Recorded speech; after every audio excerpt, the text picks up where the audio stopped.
Dresses కూడా change ఉంటాయి దాంట్లో. సో ప్రతిరోజు చేసేవాడు అసెంబ్లీ నుంచి వాళ్ళని చూపించడానికి వీళ్ళని చూపించడానికి, లంచ్ది ఇట్లా ఉంటుంది అది ఇది అనేసి.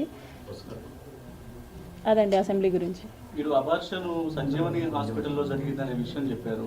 డాక్టర్లు మాత్రం ఇక్కడ అసలు ఎటువంటి అబార్షన్స్ అనేవి జరగలేదు అని వచ్చి జస్ట్ ఒక కిట్ తీసుకుని వెళ్ళారు, కానీ అది పూర్తిగా అవాస్తవం. నేను టాబ్లెట్స్ తీసుకోవడం జరిగింది సంజీవని హాస్పిటల్ నుంచి. నేను టాబ్లెట్స్ తీసుకోవడం జరిగింది విత్ డాక్టర్ కన్సల్టేషన్. డాక్టర్ని కన్సల్ట్ అయ్యి స్కాన్ తీసిన తర్వాతనే నేను టాబ్లెట్స్ తీసుకోవడం జరిగింది సంజీవని హాస్పిటల్ నుంచి. ఆ రిపోర్ట్స్ కూడా నేను సబ్మిట్ చేశాను. నాకు హాస్పిటల్లో అబార్షన్ జరగలేదు. It's a very early thing, early stage of pregnancy అనమాట. సో అబార్షన్ కాదు, aborted. I got aborted through tablets. ఇప్పుడు ఈ ఎమ్మెల్యేకి మీకున్న రిలేషన్లో మీరు ఎందుకు ఎమ్మెల్యే వీడియో రికార్డింగ్ చేసుకోవాల్సి వచ్చింది? మంచిగా రిలేషన్ ఉన్నప్పుడు. మంచిగా లేదండి రిలేషన్. అతను ఒకనొక టైంలో 1 year తర్వాత నాకు తెలిసిన విషయం ఏంటంటే అతను నాతో మాత్రమే కాదు ఇంకొక 6 మంది అమ్మాయిలతో మాట్లాడుతున్నాడు. ఆ 6 మంది అమ్మాయిల్ని కలవడం, కలిసే ప్రాసెస్లో అతను చాలా ప్లేసెస్కి వెళ్ళాడు. అవన్నీ నాకు తెలియడం జరిగింది. అప్పుడే చెప్పాను ఎమ్మెల్యే గారికి, ఇది ఇలాగే వదిలేద్దామండి, మీరు కామ్ అయిపోండి, నేను కామ్ అయిపోతాను, ఇట్స్ నైట్ మేర్ లాగా వదిలేద్దాం అనేసి నేను చెప్పాను. కానీ అతను ఒప్పుకోలేదు. అతని ఎఫర్ట్స్ అతను పెట్టడం జరిగింది. సో నా సేఫ్ సైడ్కి ఇఫ్ పెళ్ళి అన్నాడు, పెళ్ళి చేసుకుంటే వెల్ అండ్ గుడ్ అనుకున్నాను. సో నా సేఫ్ సైడ్కి నేను రేపు మోసం జరిగినా సరే ఏది జరిగినా సరే నాకు చెప్పుకోవడానికి ఉండాలి కాబట్టి నేను రికార్డ్ చేసుకున్నాను. ఈ పెళ్ళి అనే టాపిక్ శ్రీధర్ వాళ్ళ మమ్మీకి ముందే తెలుసా? తెలుసండి, అందరికీ తెలుసు. ముక్కా ఫ్యామిలీకి తెలుసు, అరవా ఫ్యామిలీకి తెలుసు. ఇప్పుడు దే ఆర్ నాట్ విల్లింగ్ అండి. కదండి, ఇద్దరు పెళ్లి చేసుకోవాలనుకున్నప్పుడు మీ ఇద్దరి మధ్య ఎందుకు క్లాషెస్ వచ్చింది, ఎందుకు గొడవ తలెత్తింది, ఎందుకు విడిపోవాలనుకున్నాడు? దాని కారణాలు విడిపోయింది అతనండి. నాకు తెలియదు, ఇప్పటికీ రీజన్ తెలియదు నాకు. నేను అదే అడుగుతున్నాను. ఆల్ ఆఫ్ సడన్గా ఫోన్ స్విచ్ ఆఫ్ చేసేసి మాట్లాడకుండా మానేసింది అతను. దానికి రీజనే నేను అడుగుతున్నాను, అతనే చెప్పాలి. అంటే ఇప్పుడు మీరే చెప్పారు కదా మనం విడిపోదామని చెప్పి అన్నారు కదా, మరి అతనే విడిపోయా అంటే మీకు ప్లస్ పాయింటే కదా అయ్యింది.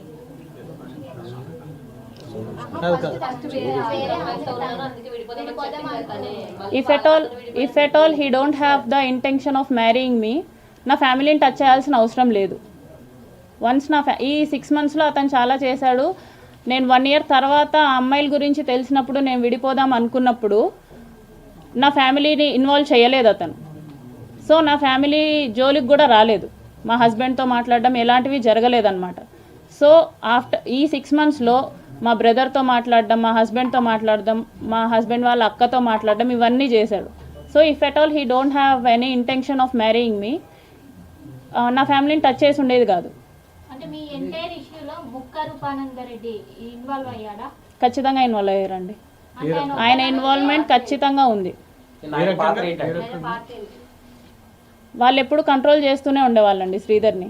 శ్రీధర్ నాతో చాలాసార్లు చెప్పి, డమ్మీ క్యాండిడేట్ అండి, అది రైల్వే కోడూరులో ఉన్న ఎవరికైనా తెలుస్తుంది.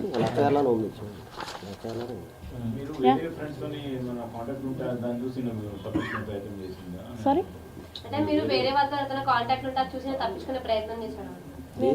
కాంటాక్ట్ అంటే వేరే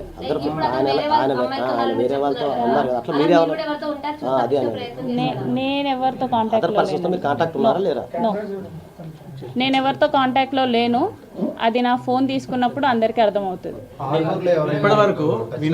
ఇప్పటి వరకు రిలీజ్ అయిన వీడియోలో మీరు స్టార్టింగ్ నుంచి నన్ను బలవంతం చేశాడు, ఇబ్బంది పెట్టాడు, నన్ను ప్రతిసారి టార్చర్ చేసేవాడు. కానీ ఆ వీడియోలో ఎక్కడ కూడా మీరు భయపడ్డట్టు బెదిరించినట్టు లేదు. చాలా హ్యాపీగా సంతోషంగా ఒక లవ్ రిలేషన్.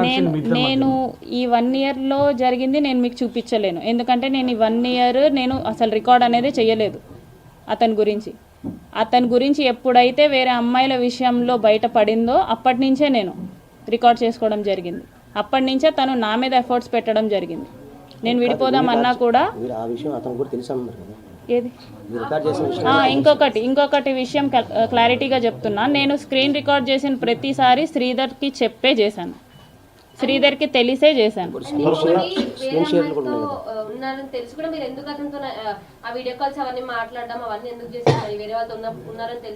ఇప్పుడు అసెంబ్లీ నుంచి వీడియో కాల్ చేసింది ఎవరండి?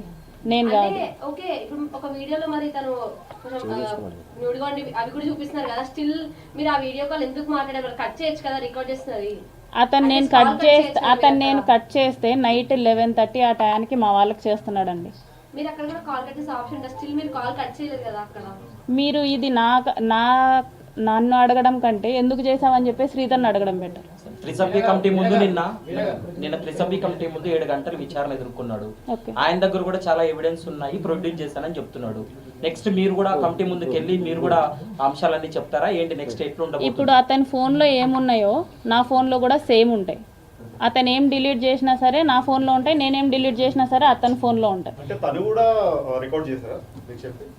చాట్ షేర్ ఉంది కదా, వీడియో స్క్రీన్ షేర్ చేశారు కదా అతను మీకు. అతను అడుగుతున్నది కాదు సార్. స్క్రీన్ రికార్డింగ్ మీరు చేశారు, ఆయన కూడా చేశారు. ఆయన దగ్గర కూడా చాలా ఉన్నాయి. నేను ఇలా చేశాను అని చెప్పేసి నాకు పంపించడం జరిగింది. అంటే ఇద్దరు ప్రీ ప్లాన్ గానే ఉన్నారు. ఎవరికి ఏం మోసం జరిగింది, ఎవరి సేఫ్టీ వాళ్ళు. నేను అదే అడుగుతున్నాను.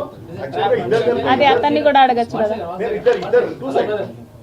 అరవశ్రీ గారు మిమ్మల్ని ఫస్ట్ టైం రేప్ చేసినప్పుడు మీరు ఒక ఎడ్యుకేటెడ్ ఒక గవర్నమెంట్ ఎంప్లాయీ వెంటనే వెళ్ళి పోలీస్ స్టేషన్లో కంప్లైంట్ చేయొచ్చు, కానీ చేయలేదు. ఆ తర్వాత చాలా సంఘటనలు జరిగాయి, కంప్లైంట్ చేయలేదు. అంటే మీరు శ్రీధర్ని ట్రాప్ చేయాలి అన్న ఉద్దేశంతో ఇదంతా నడిపించారు అనుకోవచ్చు. శ్రీధర్ని ట్రాప్ చేయాలంటే నాకు ఒక ప్రెగ్నెన్సీ చాలండి ట్రాప్ చేయడానికి.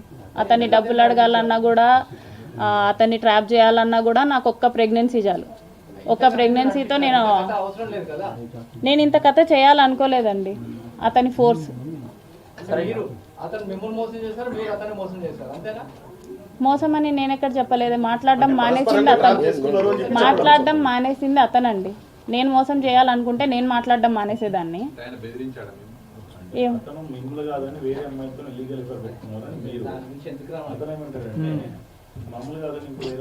అది అది నేను అతను వేరే వాళ్ళతో ఉన్నాడని చెప్పేసి నేను ప్రూవ్ చేయగలను.